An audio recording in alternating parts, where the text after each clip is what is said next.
Chilling tales for dark nights.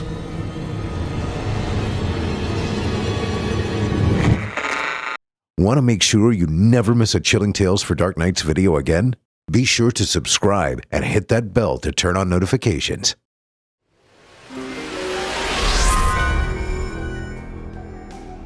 This episode is brought to you by Mint Mobile. There's no need to ask what's the catch with their $15 a month for 3 months wireless plan, because there is no catch. That's right, no catch. To get this new customer offer and your new 3-month unlimited wireless plan for just $15 a month, go to mintmobile.com/dark. That's mintmobile.com/dark. Cut your wireless bill to $15 a month at mintmobile.com/dark. $45 upfront payment required, equivalent to $15 per month. New customers on first 3-month plan only. Speeds slower than 40 gigabyte on unlimited plan. Additional taxes, fees, and restrictions apply. See Mint Mobile for details.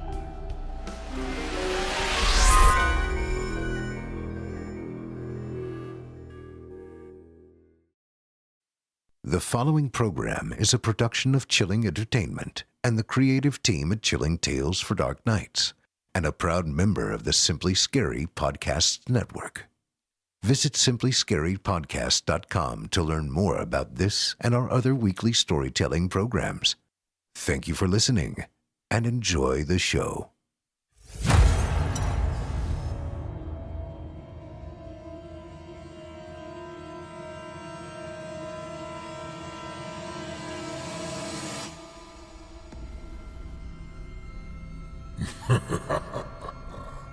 Good evening. I'm storyteller Otis Jiry, and I ain't your grandfather. From where I'm from, we don't do bedtime stories. And if that's what you were expecting, you're in the wrong place. If it's terrifying tales you're after, well then, I've got just the thing. Get comfortable, settle in, turn off the lights, if you dare. Your night is about to get a whole lot darker. Who needs sleep anyway?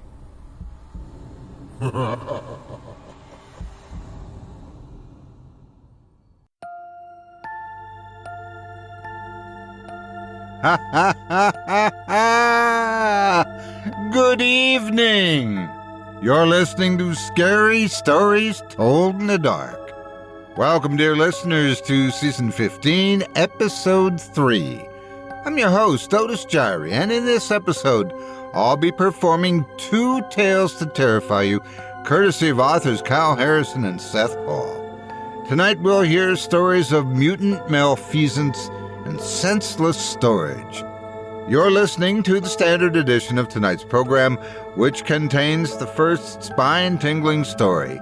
If you'd like to show your support and enjoy an extended version of this and other episodes with twice the terror, visit simplyscarypodcast.com and click Patrons in the upper menu to sign up today. Thank you for your support. Now, it's time to take a walk together down the moonlit trail. So lock your doors, turn your lights down low, and settle in. The show is about to begin. There was once a time, not long ago, when it was thought radiation was not going to bring about the end of the world, but instead a completely different one. A wasteland filled with horrific beings with far too many parts and not enough brains to reason with. Of course, there were also visions of dune buggies and mohawks aplenty, so not everything was hunky-dory. But that doesn't mean we still don't have our worries about the bombs dropping. Tonight we dig into the weird and wacky world of atoms and their consequences. Kyle Harrison starts things off with a tale sure to make you very much concerned about where you go to sleep at night, because you just might wake up in an unfamiliar place. A place that has a vested interest in teaching a lesson, whether you survive or not. Without further ado, I present to you Armageddon Drill.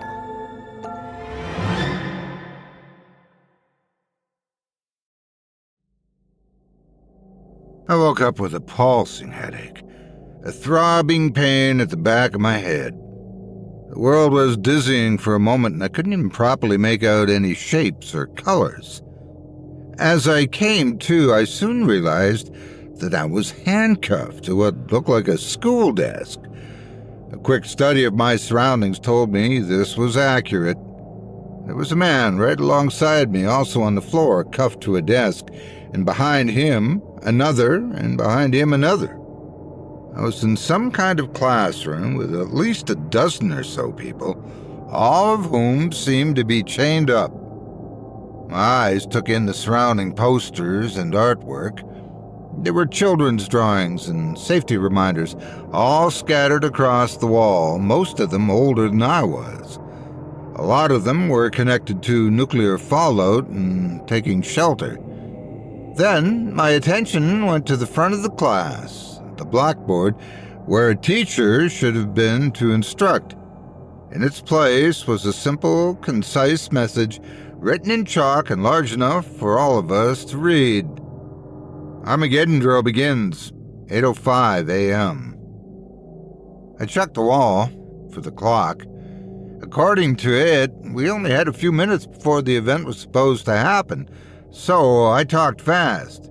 Hey you, where are we? I asked, kicking the man's foot next to me. His eyes flared at me suspiciously. Like I would know? How should I know? We could be in hell for all I know. I decided not to bother talking to him anymore and turned to my left. A petite young woman was there. What about you? Do you remember how we got here? I asked, yanking on the handcuffs. The sound they made as they rattled against the desk was echoing everywhere. I was in the mall with my boyfriend, and we were headed toward the food court when I don't remember anything after that, she admitted timidly. I could tell by the look on her face as she was more worried about her boyfriend than her own safety. But something told me that pretty soon that would change. The clock struck 8:05 a moment later, and suddenly this shrill, scratchy noise came over the PA intercom. The system had to date back to prior than the 1980s. I thought to myself as I tried to cup my free hand over my ear and hold my head against the desk. It reminded me of what would play when an atom bomb dropped. Attention class, we're now under attack. Prepare yourselves for the worst. A very strange voice announced. It was difficult to say for sure what gender it was, even. It didn't sound quite human. Then there was a sharp click, and a grainy old recording of protection against radiation came over on the speakers. As it finished, all of us looked at one another in confusion and fear. What the hell was going on? Attention, room 3, your bomb drill will begin now. Move to the hallway. How in the hell are we supposed to do that? I said out loud. Not that I expected the strange machine to respond. Instead, there was a loud rattling from above, and it made me look at the ceiling of the room for the first time. Above every desk, there was an air vent, and on cue, those vents opened. Then, abruptly, loud noises and shards of glass spit out from the vents and straight toward us. I reacted in a moment, yanking my body toward the floor as the broken glass sliced across the back of my neck.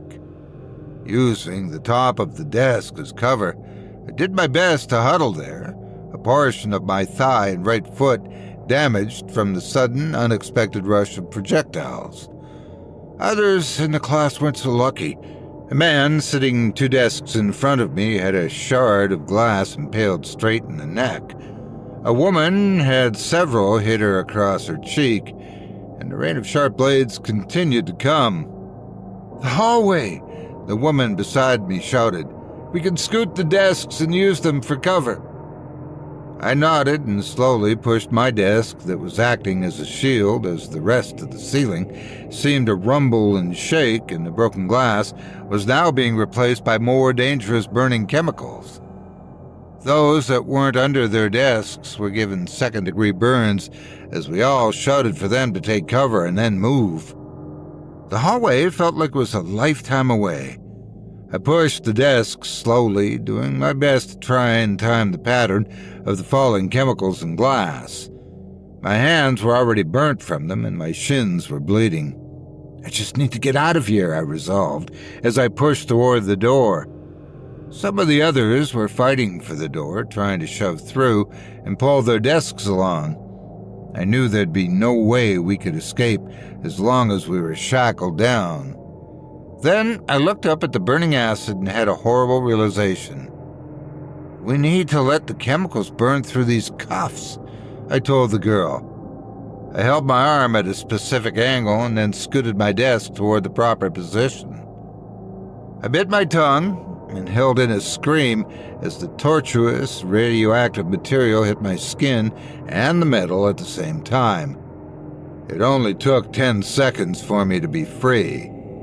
And at the same time, I ran through the door, urging the others to do the same. The girl managed to pull through with only minor burns, and 3 others did the same.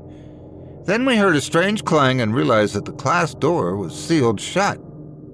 The ones that didn't make it out were now slamming their hands against the door, trying to wriggle the knob, but it was pointless. Next, we watched as the vents reversed flow and sucked the other people in the class toward the ceiling. It was like watching a real twister take up houses. All of them slammed against the roof of the classroom as we watched from the safety of the hallway. And just like that, the nightmarish event seemed over, and I was standing in the hallway looking down at my burnt, shaking hands. The other survivors were turning their attention to our new location, a long tile hallway that seemed to connect to at least a dozen other classrooms just like ours. And much like us, others had escaped hellish classrooms at the last minute and were trying their best to cope and recover in the hall. We all shared the same beaten and confused expression, none of us sure where we were or how we got here. "Attention, class. Please make your way to the main auditorium for a word from our savior," a voice said over the intercom. Then the lights in the hallway came on fully to illuminate the path toward the right. I looked to the others for ideas, uncertain of what we should do. There was an emergency exit nearby, but it didn't take one guess to assume it was sealed shut. So instead, all of us shuffled our feet down the hallway, following the guiding light to our next torture chamber. We soon arrived at what looked like a cafeteria, with long tables all arranged with simple school breakfasts, packaged donuts, boxed milk, fruit bowls. At least 30 meals were all lined up and ready for us as we entered the room. Each of them was sealed in what looked like protective plastic, the kind you might use in a chemical explosion. A couple of survivors went to check the exits, none of which had any windows toward the outside, while the rest of us settled and I decided to eat. Surprisingly, the food was delicious and fresh. "Our captors must want us somewhat healthy," I said, as I carefully opened the milk. My hands were still shaking. Then I saw a shadow cross the black curtain of the stage that overlooked the cafeteria. Immediately, I jumped up and pointed. A few others saw it, too. "Who goes there?" one man shouted aloud. The shadow paused. It looked unusually tall. Then we heard this strange, obnoxious laugh. A second later, the curtain pushed back and revealed a costume mascot, a large stuffed insect costume that resembled a roach with a goofy cartoon smile and 5 enormous floppy arms. From the center of the stage came a microphone that rose up to the roach's misshapen antenna. "Well, what a squeaky clean group you are. Welcome, class. it announced happily. I couldn't tell for sure if the thing was a robot or a person in a suit. Today's been fun, but don't forget, the fun can only last until the bell rings, and then it's time to learn. Are you for real? What is this? One man asked. He abruptly jumped toward the stage, ready to attack the mascot. A moment later, 2 children wearing gas masks pushed their way out from the curtain and stood in the way of his attack. It made the man pause in confusion, and that's all it took. One kid whipped out what looked like a cattle prod and stuck the man straight in the chest with it. He flew back hard to the tile floor, coughing and wheezing. Then a few other children appeared alongside the mascot. All of them wore generic uniforms and gas masks. "Remember to play nice," the roach chuckled. Just as he finished talking, we heard a buzz, and the doors to the cafeteria unsealed themselves. "Recess!" The kids all squealed as they ran back behind the curtains and out of sight. All of us who had survived the initial insanity gave each other a long stare, and then we bolted for the doors. I could see sunlight. I was ready to taste fresh air. But it was a mirage. The moment we stepped out to the playground, I suddenly realized I wasn't looking at the sky at all. It was some strange reflective surface that covered the entire surrounding area. "It's like we're trapped in a giant fishbowl," one man realized. I got a good look at the playground. There was plenty of equipment, all of which seemed to be in good working order, and a long, tall fence with barbed wire that surrounded us on all sides. Again, we were reminded that the entire area was being used as some kind of radioactive testing site, with warnings on every fence. Just as the last survivor came out, the cafeteria doors slammed shut. "No entry until the bell rings," a sign said on the doors, as we looked around and tried to get our bearings. "This has got to be some kind of crazy dream. What is this? Lord of the Flies?" a woman asked as she approached a tall juniper tree that was growing near the center of the playground. There were names carved on it, hundreds of them, and tally marks. Counting the days and stuck here, I realized as I saw that they covered the entire base of the tree. Then we heard a strange whirring noise, and we watched as some of the equipment seemed to move on its own as if someone was using it. All of us took cover under the tree, too frightened to move. The children who wore the gas masks came out and started to play on the equipment. They seemed to have no concern for us at all. I took a step toward the swings. One girl was pushing her friend, and I started to have a conversation. "Can you tell me what this place is? Why are you wearing that mask?" I asked. "It keeps us safe from the bad air," she said in a sing-song voice. "Then why don't we have one?" A man behind me grabbed the little girl, forcing her mask off. I held by a cry of shock as I saw her disfigured face. How long had she been here that the radiation had distorted her so badly? "What's wrong with you? She's just a child," the woman shouted. "You saw what they did earlier." Another air raid siren signaled the children to run inside. The little girl picked up her mask and put it back on. "You are not the saviors, so you don't deserve protection," she said innocently. The playground soon became empty except for the few of us who were prisoners. "We need to get inside and figure out what's going on. If we stick together, maybe we can get out of here," I told them, and the woman agreed with me. A few stayed in the playground, arguing they could climb the fence. As the sirens got louder, I noticed the sky was growing darker. I shouted for the others to follow as projectiles of fire rained from somewhere above, debris from another explosion. The woman pulled me into the school as we watched the few survivors who stayed behind her burnt alive by the falling debris. "We don't have time to hesitate. Survive or die," she ordered. I was too frightened to disagree, following her into a rusty old gymnasium. We were lined up on a brick wall with bleachers facing opposite us. There were still plenty of us alive, but from the moment we stepped into the gym, I realized that probably wouldn't last long. The children, who seemingly were in charge of this place, lined up on either side of the squeaky clean tile floor. All of them were holding a bright and shiny red leather ball. I know immediately what we were going to play, even as one boy stepped up into the middle and held the ball up. PE will include dodgeball, jump rope, and then a physical fitness test. Remember to do your best.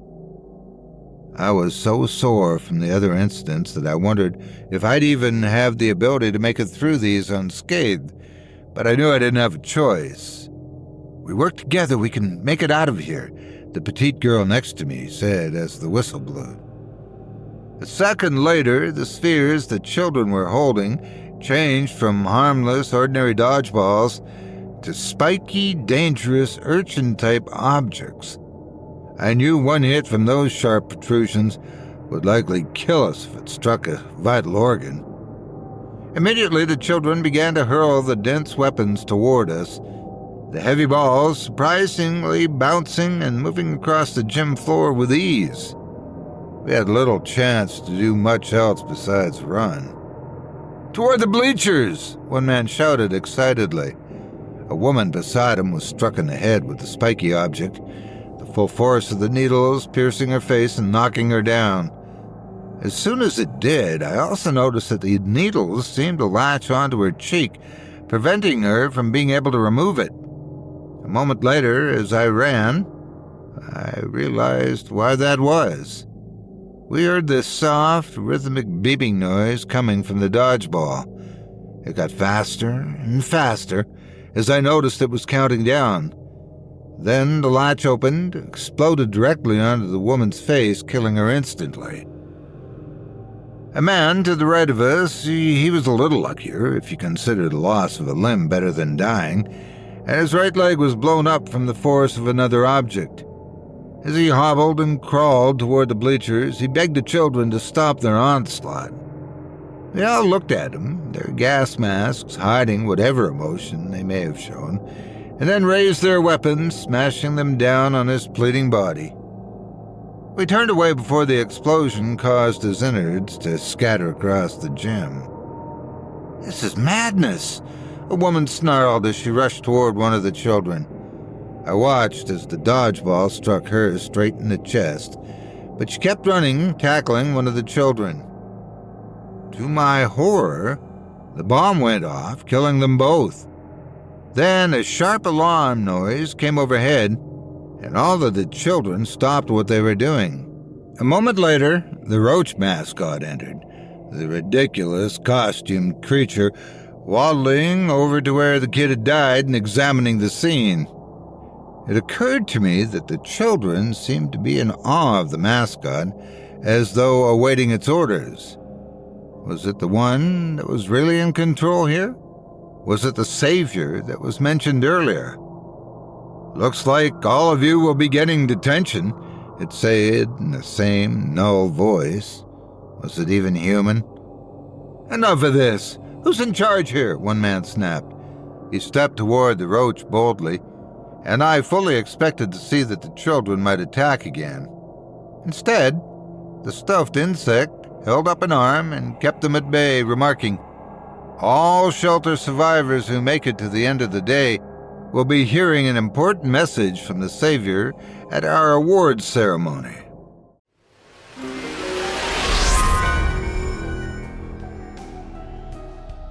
This episode is brought to you by Mint Mobile.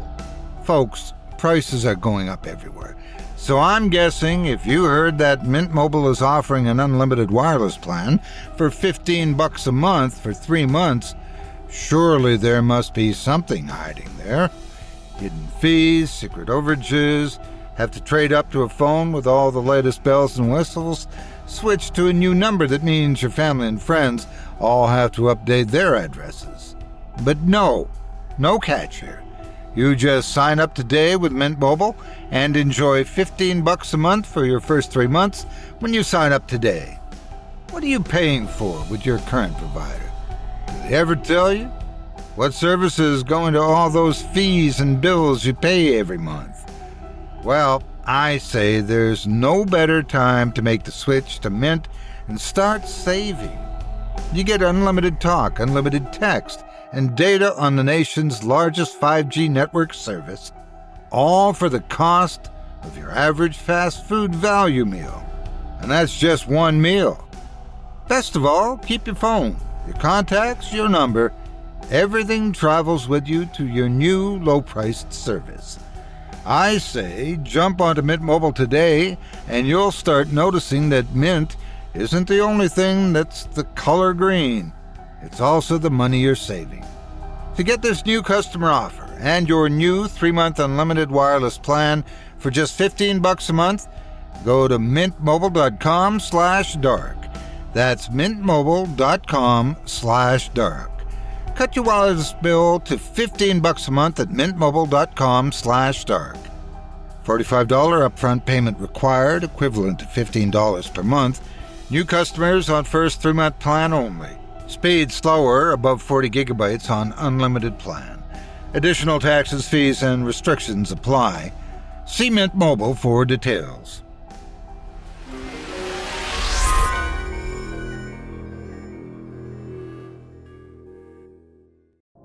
I think this thing's just a robot, the petite girl commented.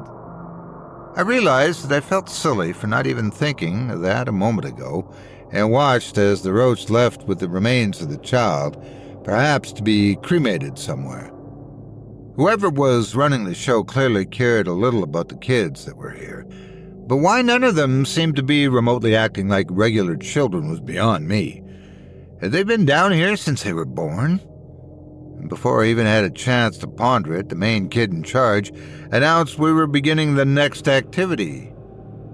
Please choose a partner for jump rope, the children ordered. I looked toward the girl, figuring that with her slim figure, it was a safe bet she could make it through to the next game. I'm John, by the way. I offered my hand out to her. What does it matter? We're probably going to die here anyway, she said, as she refused my friendship, but added, I'm only going to partner with you to make sure I make it to the next activity alive. The others that were still alive did the same thing, and then we were placed in the center of the floor, and the children brought out normal-looking rope that they extended between our feet. As an added challenge, they next bound our feet with chains.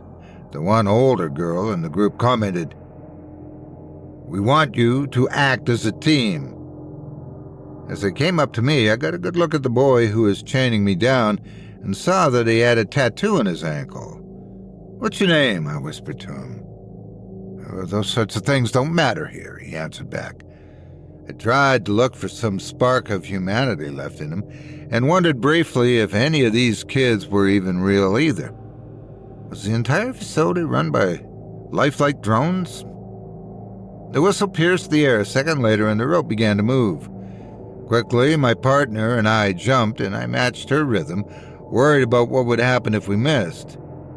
A moment later, the rope caught on fire, the burning heat making me begin to sweat as the kids strategically made their rope move faster at a steady pace.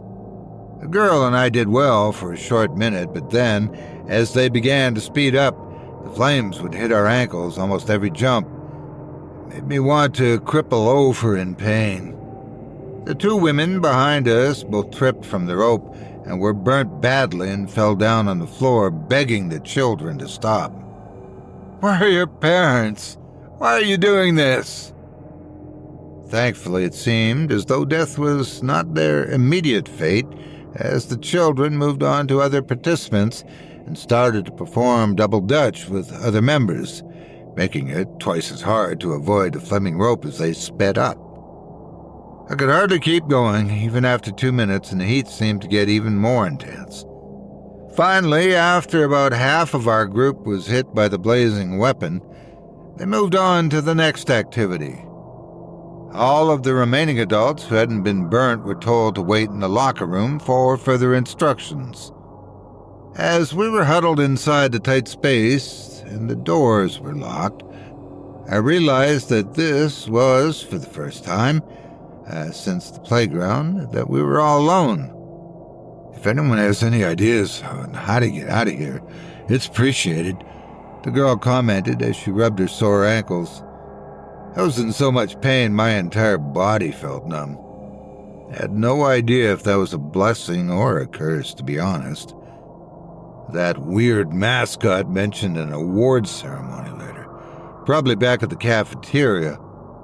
But I think I saw a main office near the front of the building. I bet you anything there's a control room up there. Someone must be in charge of telling these children what to do, a man said. "And how do you suggest we get there? Seems every move we make is monitored," I asked. "We'll work together, just like I said. These are just kids.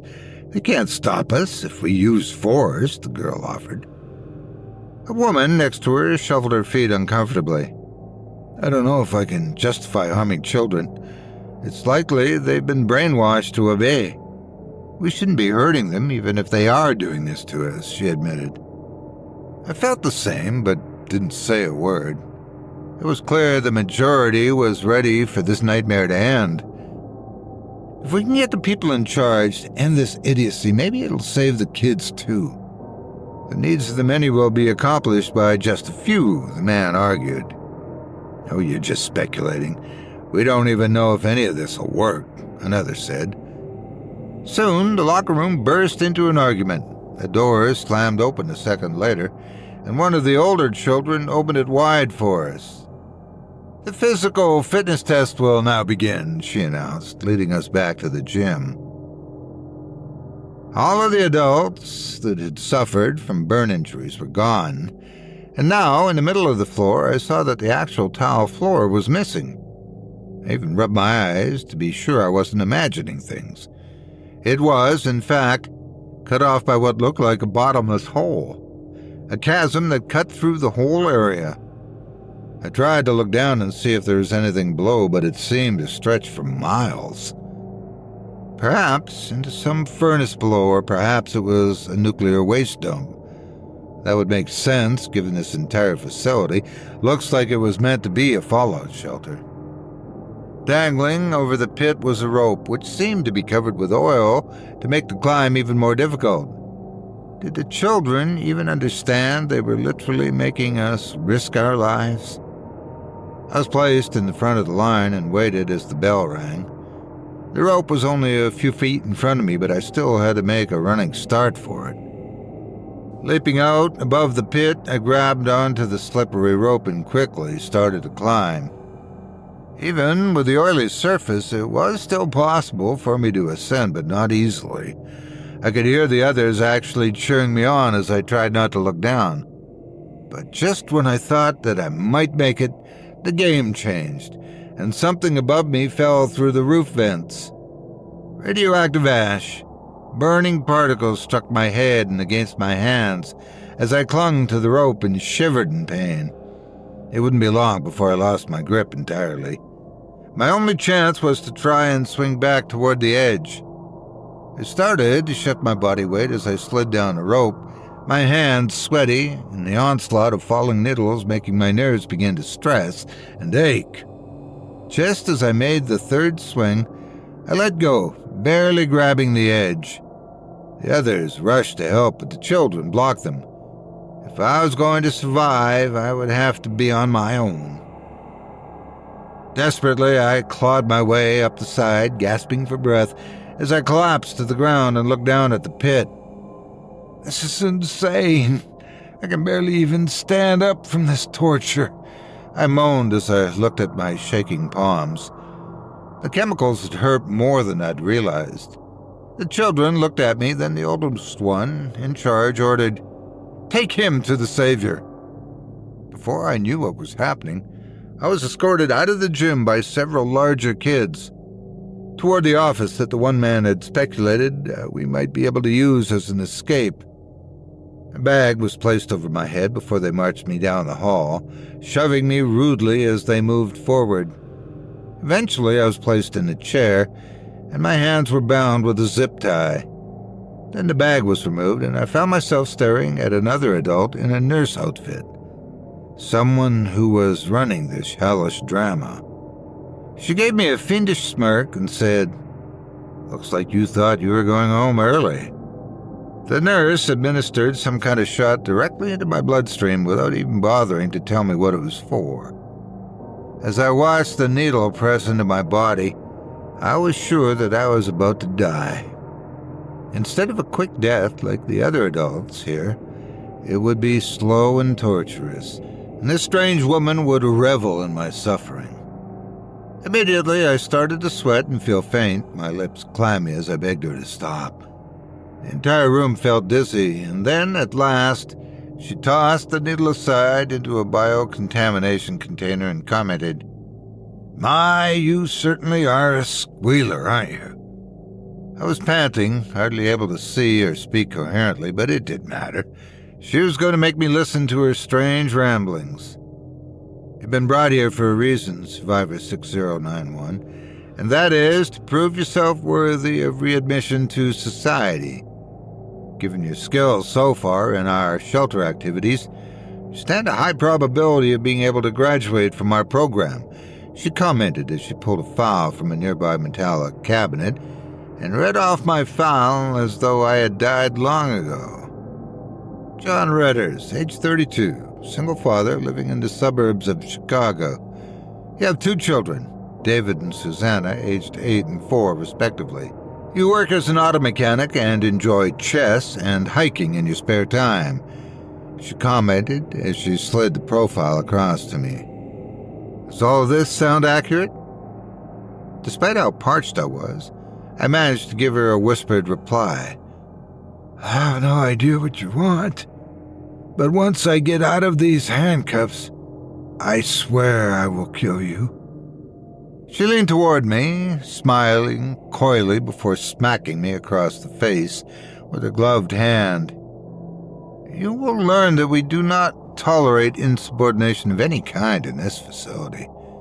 Do I need to remind you why you're here? She snapped. She turned the folder over to the next page, which showed photographs of me having drinks with friends, spending time at work, long hours, and not coming home to be with my family. Things I had felt guilty for over the past 6 months, bad habits I was struggling to cope with. And here they were on display as crimes, my sins that had landed me in this hell. You're fortunate that the charges aren't more severe, or we wouldn't even be having this conversation. You've forsaken your family, Mr. Redders. You've fallen into a lifestyle of pleasure rather than responsibility. As a result, you squander what money you earn and your children starve. You are a poor excuse for a father, and therefore unfit to return to being a parent until you're taught a proper education. This place was built to show what happens to the world when children have no authority, when the bombs fall, and only children can create a new society. It will not be one of order, but chaos. That's what we've created. I didn't fully comprehend what she was saying, but I gathered that this prison was a place for people like me to be rehabilitated under whatever strict guidelines they enforced. A second chance, according to their standards, to be a better person and prevent some Armageddon. And if we failed to be strong enough, then a deadly fate awaited us. I knew her logic about health and recovery and being a good parent didn't line up with the atrocities that I'd seen here so far, but I was too frightened to correct her. When is this graduation ceremony? I asked. Tonight, after the final period. We'll gather our students together in the band hall for a celebration and announce the graduates. But to make it there, I needed to make sure you were on equal footing with the others.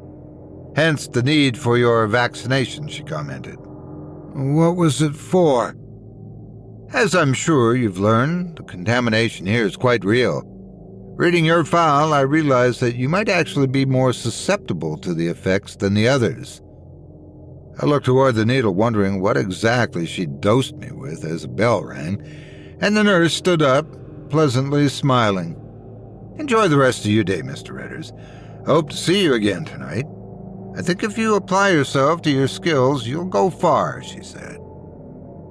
I was marched by masked children back down the hall, confused and disoriented, even without a bag over my head, as we passed by what looked like class photographs of previous grads. As I paused to look at the numerous alumni, it occurred to me this secretive program had been running for quite some time undetected. Who could be handling all of the finances, and how did they even find people to be candidates for their experimental doomsday prison? Another sobering fact was evident about the photographs. Less than half a dozen persons were in each picture. The rest of the seats were empty, meaning the chance of survival here was slim, perhaps nigh impossible. Still, I had to think about my own 2 children and fight to survive as long as I could, even if it did mean against the others, I thought as I was escorted into an art studio. There were perhaps only 9 of us left, and as soon as I entered the classroom, each of them viewed me with new suspicion. It was easy to guess why. I'd been given special privileges to not go through with the remainder of the fitness test, and that must mean they think I'm involved in whatever's going on, I thought as the children ordered me to take a seat near one of the easels. Our teacher, the strange, motionless, costumed roach, immediately gave us instructions on the assignment. Each of you is filled with inspiration, aspiring dreams that are waiting to burst forth. Here we get the chance to express ourselves and show our achievements on the canvas, he explained as the children locked the doors. Whatever was about to happen, I knew good and well it was not going to be as pleasant as he claimed. Under your desks, you'll find the tools you need to create a masterpiece. Something that truly speaks to us and helps us to see what type of artist and person you really are, the mascot said. All of us reached down to take a small black bag from the underside of the desk, unzipping it to reveal razor blades and other sharp objects that typically people would use for self-harm, and the costume mascot explained. You have 30 minutes to put your sweat, tears, and especially your blood into your work. Those that put in the most effort will get to move forward to the next event, so try your hardest and work for a better grade than your classmates. Immediately a timer was started above his head, and we looked at the objects in horror, realizing that he expected us to actually cut into our flesh and let our own blood act as paint for the project. Was this some twisted way of saying how people would survive a nuclear apocalypse? It was a morbid reality we were facing, and none of us wanted to admit to what lengths we'd go to in such a situation. But I didn't have a choice. I cut at my burnt flesh. The others hesitated and started to use the razors on their skin, wincing and shrieking in pain as their blood dribbled onto the paper. One woman had a different type of masterpiece in mind, though, and immediately lashed out toward one of the other adults with a sharp weapon, stabbing them to the ground. Surprisingly, the costume mascot did nothing to stop it, and after she killed her art partner, the woman announced, I found out she'd been sleeping with my husband, so this is my artist depiction of what I want to do to him. She spit on the bleeding corpse even as the mascot nodded and announced, You get a 90. Head for the music room and enjoy your extra recess. She dropped the weapon and stepped over the body, leaving the rest of us confused and befuddled, but also no less suspicious of each other.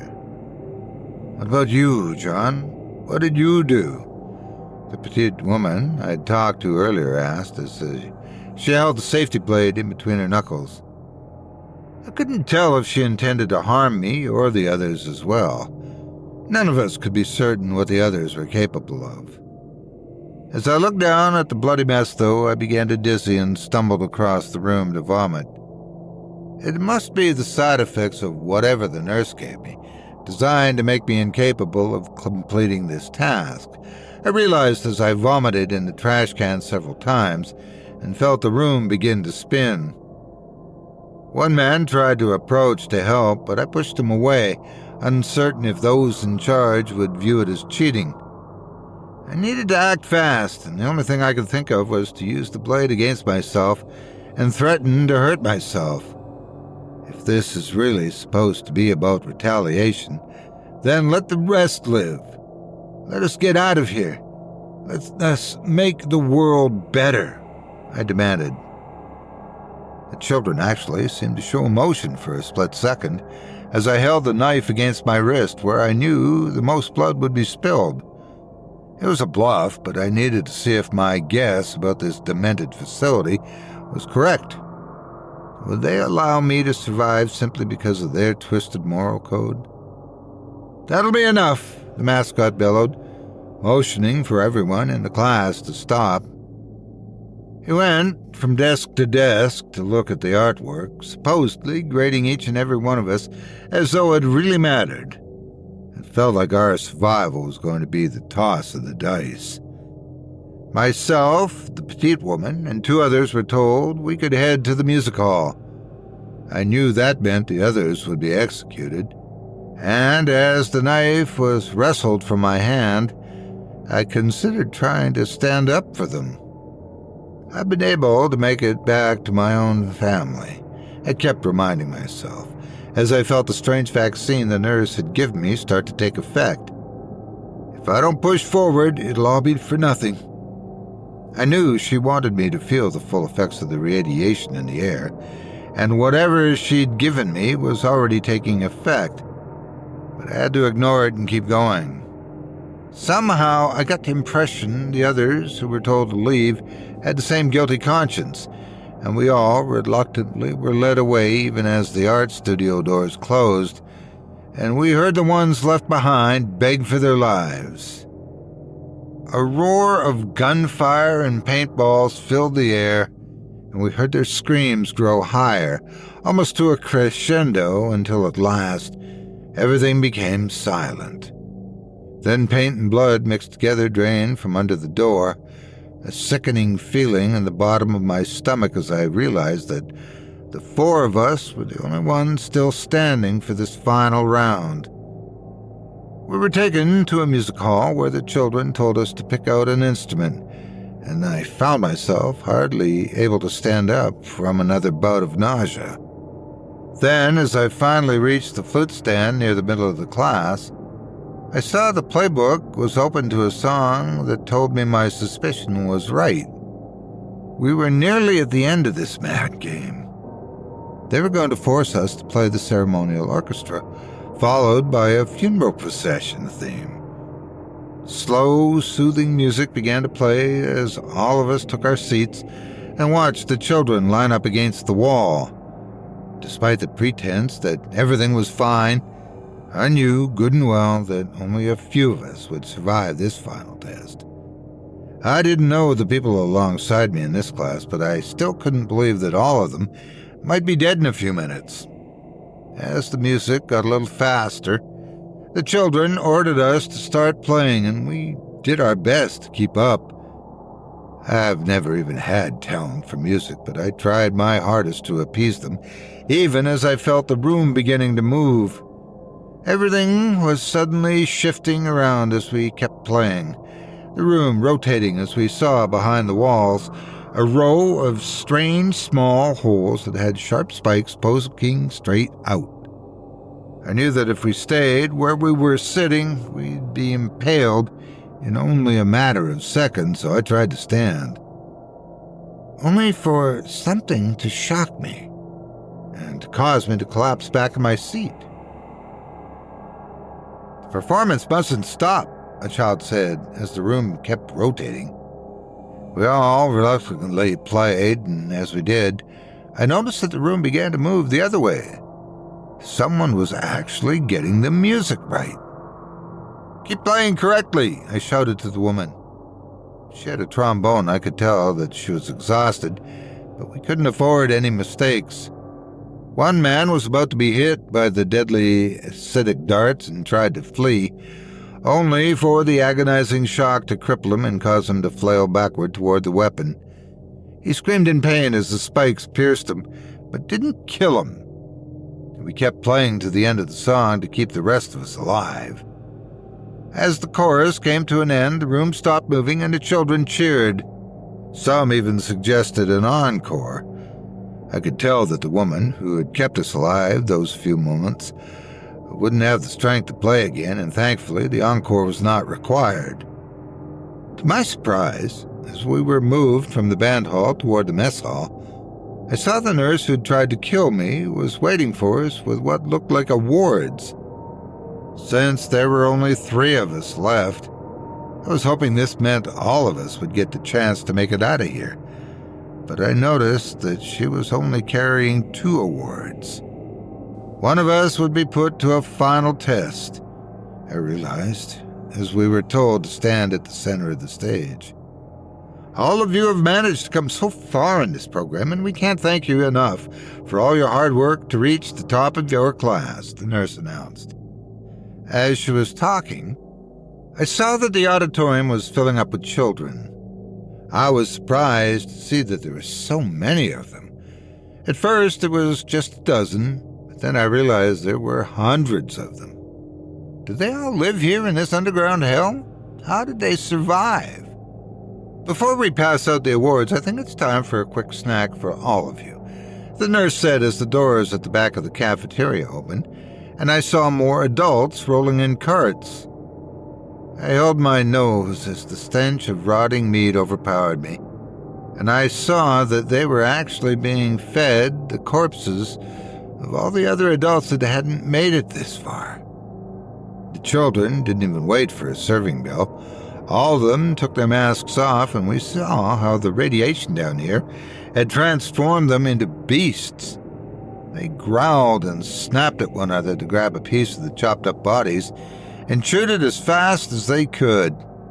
I felt like I was about to throw up again by watching the cannibalistic display. This was not a future I ever wanted to see play out. Now I knew what these children were being turned into. Monsters. I didn't care to have any other questions answered, too sickened by the realization that if we had lost, we'd be in that meal as well. To my surprise, the petite woman that had been here since the beginning reached for my hand, her eyes filled with tears, as we listened to the children eat the flesh of our competition. My name's Samantha, by the way," she whispered as her lips trembled and the children finished the last bits of meat. But for a moment, there was a connection between us, a mutual understanding that we didn't deserve this treatment, despite whatever issues we had in our real life. Nothing could even come close to this level of hell. Then the nurse got out a raffle ball and started to spin it, the numbers clattering around as the hungry killer children waited to hear who would be crowned the champion. I didn't have to guess that what would happen to the loser. "Our graduate in this class is none other than John Ritters. Step up here, John," she announced. Immediately, the children moved toward Sam and to the others, ready to pull down and eat them alive. I tried my best to hold on to her for as long as I could, her screaming and kicking the entire time. "You'll forget about this place soon enough, John. I knew you would make it. Your sins in the world above kept you healthier than the rest. Come, as we get ready to leave, there's one final thing I need to show you," the nurse ordered. I tried to keep from looking as the children trampled and attacked my new allies. I was so traumatized by the event, I found myself shaking as I moved toward the back hallway. I'm sure by now you recognize that this entire process was orchestrated to make you a better person and consider a better world for our children. But we couldn't have done this without people who were in predicaments just like yours. Down on their luck, angry with loved ones, scorned. We want to offer you the chance to be able to recommend a future survivor to us, to share this vision, she said, passing me a small pamphlet. You mean someone to send here to die? I realized. If they can survive our tests, they'll be fine, she commented softly. She soon led me to what looked like an old elevator that had a key code to prevent anyone from entering, and as she got me ready to leave, she added, "Just think over all that you've learned here. I'm sure you'll see the benefits to our program." Then she injected me with another dosage, a strong sedative this time, and pushed me into the elevator. I couldn't even open my mouth to scream as the doors slammed shut, and I found myself getting dizzy. The last thing I remember was the elevator rising toward the surface. When I did wake up, I was in the middle of a heavily wooded area. It felt surreal to imagine that everything I experienced was real. The pamphlet the nurse had given me was more than enough proof. In addition, the wound on my wrist was all stitched up. I walked for about a mile to the road, and from there I hitchhiked. "Where to?" a passing motorist asked. They actually looked a bit nervous to help me, and it was then I realized I still had the clothes from the prison underground. I probably looked like an escaped convict. I told them to take me to the nearest police station. I told them my story from start to finish. I showed them the wound on my wrist. I also insisted that they could check my clothes for fingerprints and gave them my pamphlet. There was nothing in their database that matched any known criminals. It suddenly occurred to me this was likely why they'd trained the children to be their foot soldiers. None of them could be traced, and likely all of them had been kidnapped in infancy. I thanked the officers for their time and managed to get a ride home from one of them. I was desperate to see my children again. Once I got home, I made a promise to them that I'd be a better father. I can only hope that time will erase some of my awful memories of that hell. The radiation that afflicted me still ravages my body, making it difficult to breathe, and my hair falls out daily. I don't know how much more time I have left. This is why I must tell others of the pain they're inflicting. If even one person believes me to stop that apocalyptic school, it will be enough.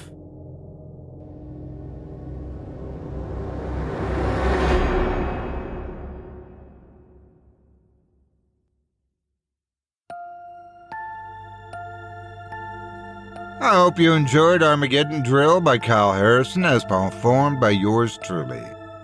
If you enjoyed that tale and would love to read more from tonight's very talented featured author, you can help support him by visiting simplyscarypodcast.com/Kyle-Harrison. That's simplyscarypodcast.com/KYLE-HARRISON. Thanks again for your support of this program and tonight's featured author. And once again, I would like to give a nice big thank you to all of tonight's featured authors. And before we go, I'd also like to take a moment to thank you personally for joining me on this episode of Scary Stories Told in the Dark. If you enjoyed what you've heard on today's program, please take a moment to stop by our iTunes page or wherever else you listen to your favorite podcast and leave us a 5-star review and a kind word. It makes a huge difference and would mean a lot to us. If you'd like to hear a premium extended edition of tonight's and all of our other episodes featuring twice the terror, visit simplyscarypodcast.com today and click the Patrons link in the menu at the top of the screen. You'll find yourself at chillingtalesfordarknights.com, where you can purchase season passes for this podcast and our other quality storytelling programs, or become a patron for as little as $5 a month and get access to our entire audio archive dating back to 2012, all of it ad-free.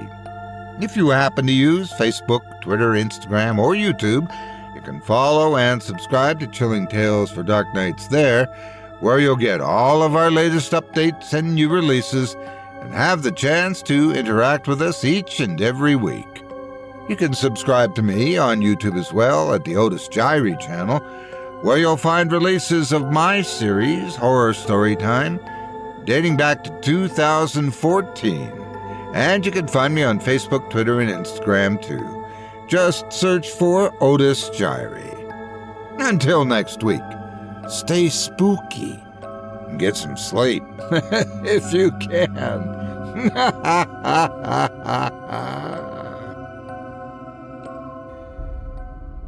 Thanks for listening. You've been listening to Scary Stories Told in the Dark, a production of Chilling Entertainment and the creative team at Chilling Tales for Dark Nights, and a proud member of the Simply Scary Podcasts network. Visit simplyscarypodcast.com today to learn more about our network and our other amazing storytelling programs. Tonight's program was hosted, and its featured stories performed by yours truly, Otis Jiry. Selected stories have been adapted with the kind permission of their respective authors. Original music provided by Luke Hodgkinson and Jesse Cornett. Sound design and final mixing and mastering provided by executive producer and director Craig Groshek. Program's artwork and logo by David Romero. If you're looking for some fresh tales on a daily basis while waiting for the next podcast, check out my YouTube channel, the Otis Jiry channel, and my extensive collection of narrated tales there. Simply search on YouTube by my name, and you'll find me. And don't forget to subscribe and press the bell notification icon to get my latest releases. Got a scary tale of your own that you'd like performed? I take submissions.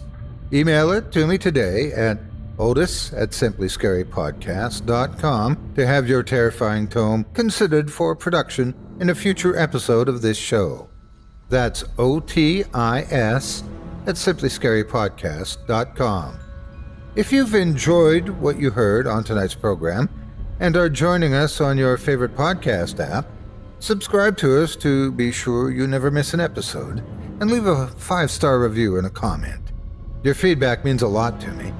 You can also follow Chilling Tales for Dark Nights and yours truly on Facebook to connect anytime and get the latest updates on this and other programs and my channel.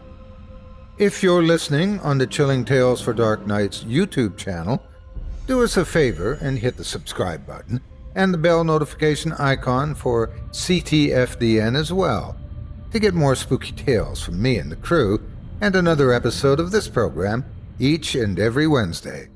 And don't forget to hit that thumbs up button to tell us how we're doing and leave a kind word or a request. And don't forget to visit us at chillingtalesfordarknights.com and consider supporting the team by becoming a patron.